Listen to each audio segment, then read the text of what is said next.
இந்த அமாவாசை திதியில் பிறந்தவர்கள் பலன் பார்க்க இருக்கிறோம். இந்த அமாவாசை திதிக்கு அதிதேவதை சிவன் பார்வதி ஆவார்கள். இந்த அமாவாசை திதியில் குலதெய்வ கோயிலுக்கு செல்வது, முன்னோர்களுக்கு திதி கொடுப்பது, திருஷ்டி கழிப்பது ஆகியவைகளை செய்யலாம். அமாவாசை திதியில் பிறந்தவர்கள் தாராள குணம் இருக்கும். அவர்களிடம் சுயநல சிந்தனை இருக்காது.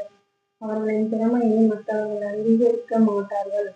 என்றாலும் அதற்காக துவண்டு விடாமல் தங்களை ஒரு அரசனாக அல்லது தலைவனாக்கிக் கொள்ளக்கூடிய முயற்சியில் எப்போதும் இருப்பார்கள்.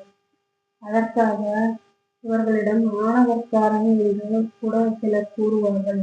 ஆனால் இவர்கள் தங்களின் உரிமையை மீட்டெடுக்கவே முயல்கிறார்கள் என்பதை பிறர் உணர்வதில்லை. அமாவாசை திதியில் பிறந்தவர்கள் ஒரு தந்திரமான நபராக இருப்பார்கள்.